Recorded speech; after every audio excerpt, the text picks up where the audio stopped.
Mayor, tell me your story as a wife. Which one? The first one, the second one?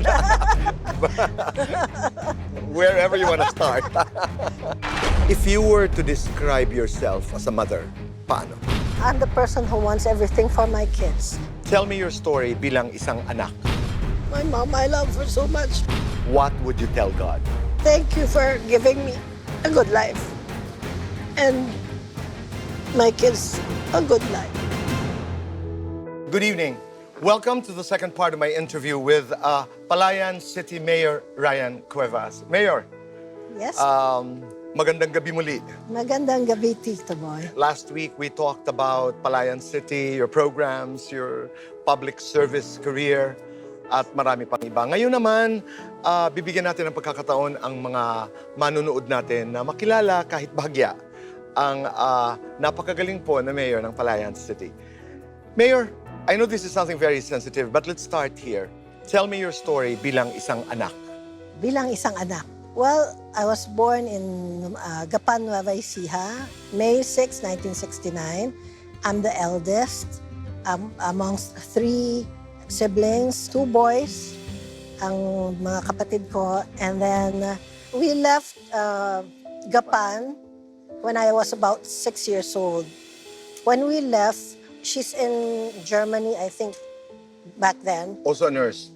As a nurse, yeah. She was there for 3 years straight. And then she went back. And then she left again for work sa Saudi Arabia as a nurse again. My dad works, but at 6 o'clock, nandiyan naman siya. But we eat dinner and then, diretso na siya sa bed. He didn't sit down and, had conversations with his children. No. Hindi ganun ang style ng Hindi ganun papa. ang style. Very much different from my husband. Was he strict as a father? Strict kasi hindi ako pwedeng mag-work as a student. Talagang pinipilit ko lang siya mag-summer job ako, which I wanted to explore. Hindi niya ako pinapayagan mag-cheerleader, although nagawan ko ng paraan na mag-cheerleader ako. Pero nung, high school, college, how was your relationship? Fond memory ko sa kanya is he tags me along when I was little sa office niya. And I get to know yung colleague niya. And then he brings me to lunch. That's my fondest memory of him. He was tagging you along to the office, sinasama ka, because he was making up for the absence of your mom? Maybe wala lang kaming yaya nun. I don't know. Kaya kailangan akong bitbitin. Maybe. I don't Baka know. mas yun. Yes, because mas maliit pa ako nun. When you mentioned about your mom, sabi mo, she was away, and you explained it right away because she had to work. Pero Mayor Rianne, as a young girl, was there resentment na wala siya? That's okay, Mayor. That's okay. At times, kasi it's hard. Ako lang yung babae. Oh. Apparently, when my kids grew up, I had to send them to London kasi parang better opportunity for them na makapag-aral ka sa UK, which I wished I had that chance. And so, para lang hindi nila ako makalimutan or hindi nila masabing pinabayaan ko, so I would fly there just to be with them. Like for a week, no, hindi pa ako mayor, I would stay with them and then go back. Okay. Pero nung mga latter part na, I would bring them to UK, bring them to school, and then the next day I go back. So parang umalis, dumating, umuwi. Yun yung ginagawa ko. But during the time ng first term ko, I wasn't able to really leave and take them and collect them from school. So nagkaroon sila ng parang napabayaan ko. I never learned this up until later on, much later. How did you learn that? Na express ng daughter ko. So, Which you were never able to express to your mom? no. You never had a conversation about you at a certain point in your life wanting to be with her? I believe there's none kasi I cannot blame because if she won't leave, I cannot go to school, a good school. My brother wouldn't be able to go to a good school. My other sibling then, hindi rin siya makapasok. Okay, Oo. So, okay. tapos we wouldn't have a proper house. Alam mo yun, ito ba? It's her who pushed for us to have a house. So, yun. Basically, kung titingnan mo what my mom was doing, and nagagawa ko rin sa mga anak ko from time to time na I'm not there for them. Oo. Kaya parang sana naiintindihan ng mga anak ko. Although hindi ako kumikita dito, whereas my mom kumikita, pero I think, son, you understand, di ba?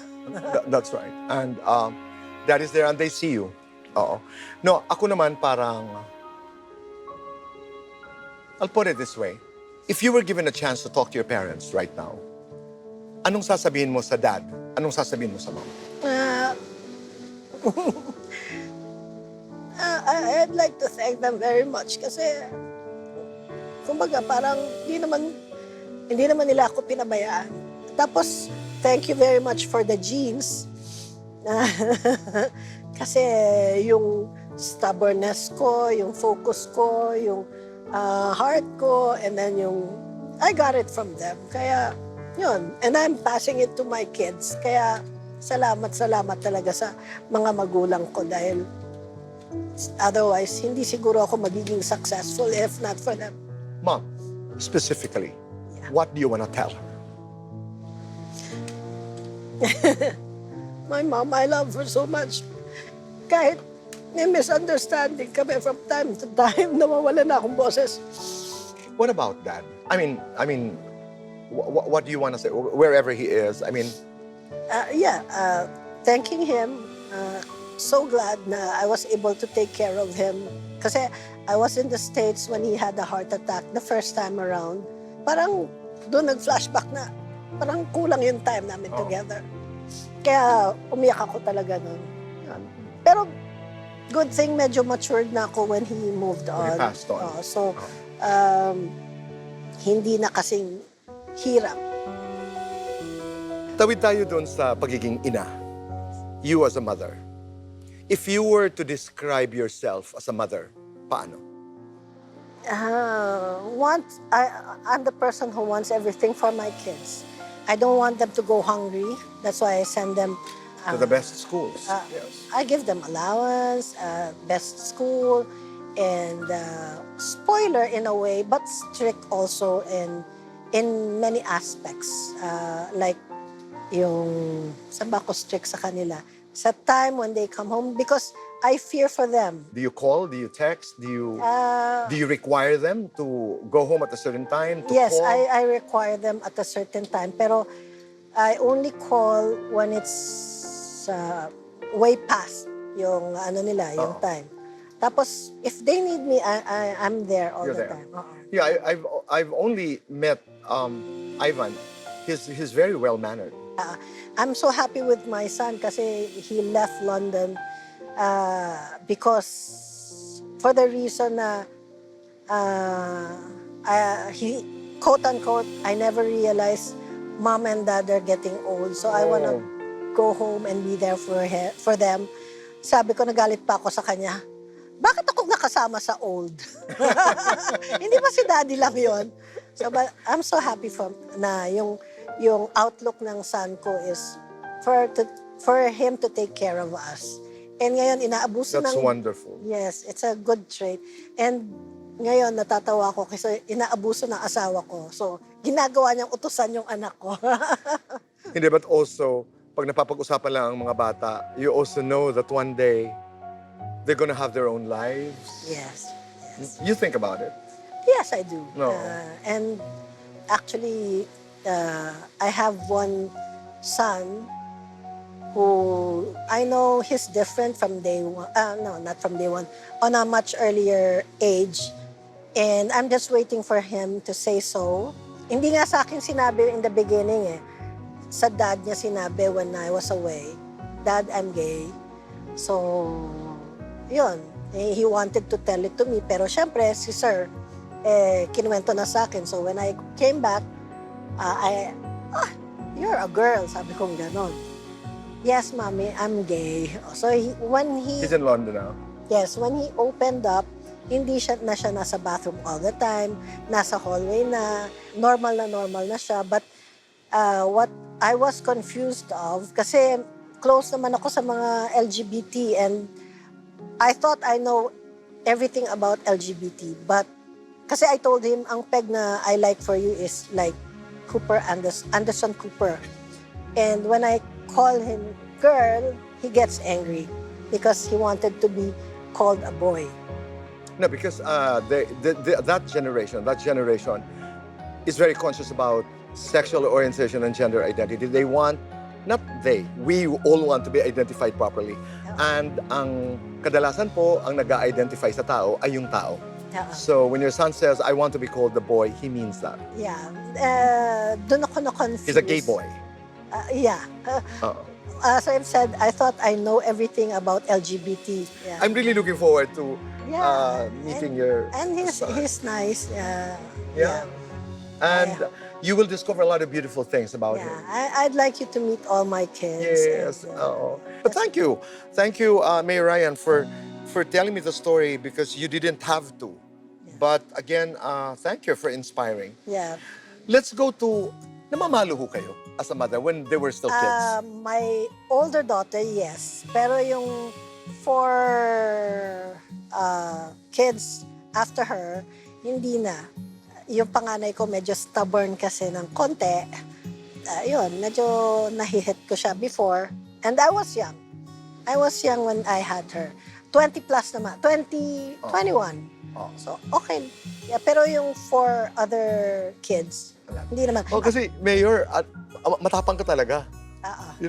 Matapang ka talaga. Sweet but matapang. Sweet but matapang. But you're a courageous woman. In the middle of our conversation, ikaw yung, igagalang kita, pero sasabayan kita. Yes. Kung saan mo gusto pumunta. Yeah. Di ba? Kung kinakailangan magbitbit ako ng troso. Gagawin ko yun. Gagawin ko. And you're not averse to the idea of your children getting into politics? Well, I like my daughter kasi parang innate sa kanya. Is she the eldest? Eldest of Bong to me. Yes. With me. Actually, she's in London now. The other day, she was expressing na she's hoping not to come back anymore, go back, Coming home? coming home, because she wanted to immerse already. Wow. What's her name? Rianne. Hilig talaga yan. Nakitaan mo talaga yon. Ano talaga, parang instinct. I've never said anything except you go out and bring this wheelchair, walker, ano yun? Basta, tungkod Canes. to those who are in need of these items. And then I can see myself in her. Okay. So, there you go. Parang nasa kanya yung people person. Natural at natural sa kanya yung I think public so. service. I'm so happy with the outcome nung one project that she did.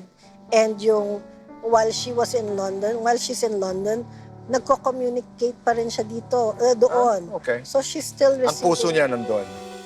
Mayor, tell me your story as a wife. As a wife. Which one? The first one, the second one?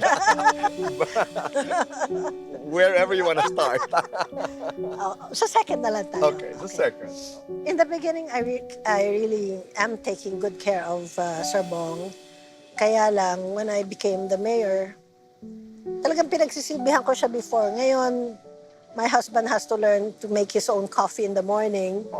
Kasi nahiya ako sa kanya. Pero ang kagandahan sa kanya, very understanding si Sir Bong. I call him Sir Bong kasi... That's cute. It's fondly said. Yeah, and yun, naiintindihan naman niya. Are you a submissive kind of a wife?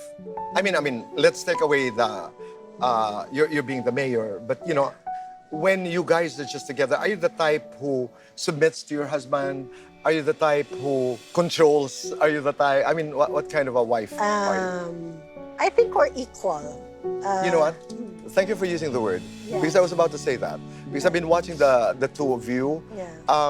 May mga pagkakataon talaga that nakikita ko how he waits and listens to you. Yeah. And in the same way, I can see your eyes when you want to ask. Yeah. No, so Yes. nandun yung partnership, nandun yung, Yes. I wanted to use that word, yung Yeah. equality. So parang ganon. Ang kagalingan kay Sir, sa husband ko, masyado siyang matutok sa akin. Up to now, talagang, Kita namin yun. yes, hanggang ngayon, at my age, nakabakod siya sa akin. And I really like it. Kaya, He babies you. yes, I think so.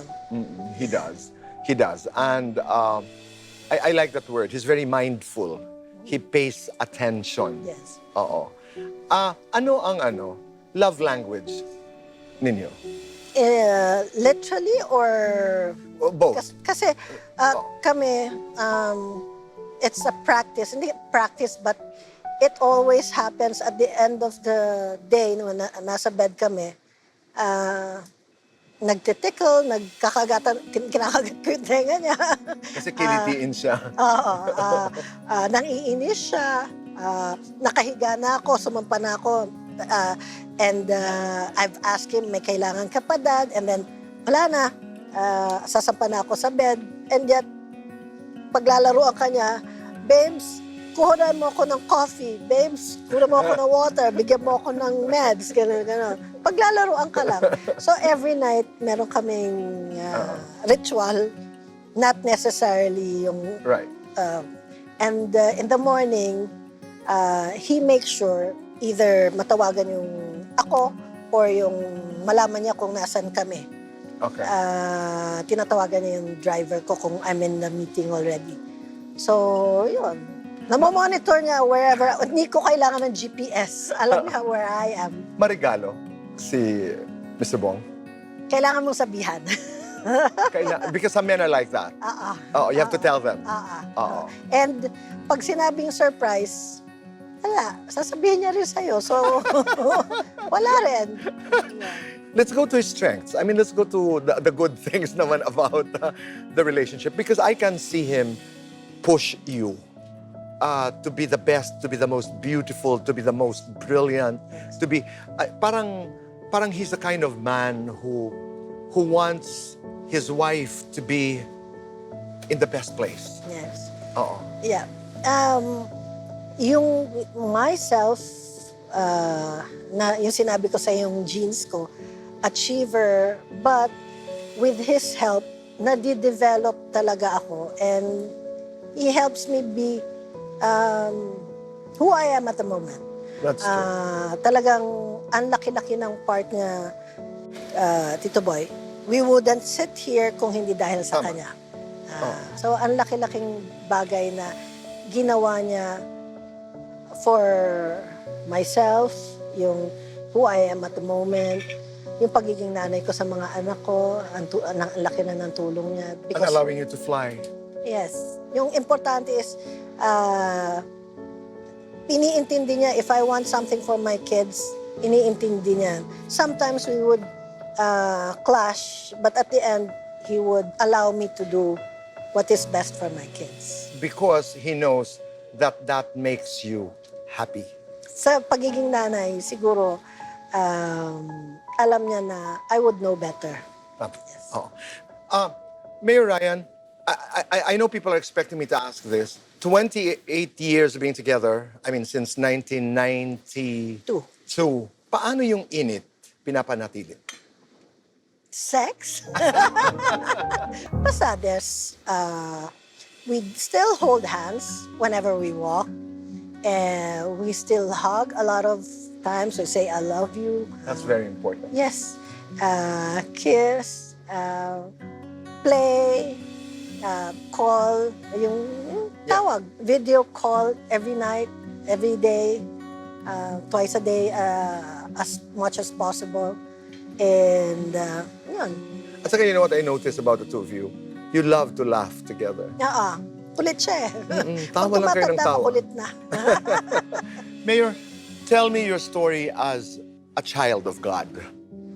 Everything I offer to God, lahat talaga yung we give out to people because I ask the Lord for the safety of my kids. And naka-support kami sa church namin kasi We're building yung aming church. And every time I give houses or we have projects or kailangan talaga ma-bless ng aming pari, ng aming parish priest. And every time I give, hindi ko tinatanong yung religion because oo nga't iba-iba kami ng religion but we have one God. And kaya nga, pag nag-bless si Father, ina-accept naman din ng mga Palayanos even iba yung religion nila. Mayor Rianne, natatakot po kayong tumanda? Hindi naman. Ayoko lang pumangit. Buti na lang may siyensya. Siyensya matawag na. Mayor Rianne, are you afraid of death? Not at all, Tito Boy. Parang ang fear ko sa totoo, to be honest, hindi sa akin sa husband ko. Ayokong mawala siya while I'm still alive. Gusto ko mas mauna ako sa kanya. Ayokong gumising one day, wala na yung asawa ko. Hindi ko kaya. Yan. Do you tell Mr. Bong that? Yes, he knows that. Kaya lang sabi niya, ako muna, mas matanda ako at mahirap Mas gusto ko ako na muna. At saka I want to die beautiful daw. Ayoko yung kulukulubot na yung mukha ko. Okay. Some of my final questions, Mayor Rianne. You're at the pearly gates, you're at the gates of heaven, and God is there. And he says, Rianne, my daughter, what was the best thing you did nung ikay nasa mundo pa? What would you tell God? Through His assistance, marami akong nagawa for many people, for my family. But what I would like to relay to Him is, thank you for giving me a good life. And my kids, a good life. Yun ang sasabihin ko sa kanya talaga. Hirap. Nagpapasalamat ako kasi imbis na ako yung naghihirap, ako yung tumutulong sa mahihirap. Ako yung naghigiya. And na-share ko lahat yun. Ako yung giver. So yun, maraming trials and thank you because nasurpass ko yun. So sabi nga ng lola ko sa akin, because you keep giving, ito sana matutunan lahat. Because you keep? You keep sharing, you keep giving, 10 times fold ang babalik sa'yo. Which I'm teaching or I'm sharing this sa mga staff ko. So, every time may gagawin ibibigay kaming house, so whoever wants to donate, kaya may nakikita kayong appliances doon na binibigay sa post namin because my staff gives also from their money. Kahit maliit, minial lang yung kanilang money, nag-share sila. And I'd like my kids to learn the same. Kung ano yung kaya nilang ibigay, and what is important is they pay it forward because they had a good life. So, pay it forward. Ganda. Yeah. Mayor, if your life story were to be written into a book, simple lang, give it a title. Ay, ang hirap. Di ba pwedeng ang ganda-ganda ni Mayor Rianne? Pwede naman, I don't know, Tito Boy. Basta, ang dami adjectives, pero let's leave it to the writer. Pero ang ganda, Mayor Rianne, nung sinabi mo, I don't know. I do not know kung ano yung, at the moment, because I never thought of myself as somebody special. A book material. Yung susulat yung aking buhay. And yun, I'm just a pretty normal person doing my job extra. Yeah. And making other people special. Yes. No, pero maganda yun, ha? Maliit na letters ang I don't, tapos malaki ang no. Because I've always respected that philosophy, that knowing starts in not knowing. Yeah. At saka kami, who are in the business of interviewing, ako personal, I like that. When somebody tells me I don't know. Kasi ang dami ko rin hindi alam. Yeah, that's why I'm not shy to ask. Correct. Huling katanungan, kung halimbawa lamang, gagawing pelikula lang yung buhay, and it's a pretty interesting story, Mayor Ryan. Yeah. My question is, give it a title. Ano ba? Ang hirap naman, Tito Boy. Ang tanong mo. Umpisa natin doon sa, who would you want to play? As me? As Me. May pangarap din kaya ako maging artista. Hindi kayo mahihirapan. Pwede namang mura lang yung talent fee ko. O doon natin tapusin yon. May title na tayo, Me. That's the title of the book of Elton John. I am. It's called Me. And it's a wonderful story. Yes. Nakakatawa, nakakaiyak. Yeah. Mayor, maraming salamat. Salamat po, Tito Thank you Boy. very And much. thank you sa lahat.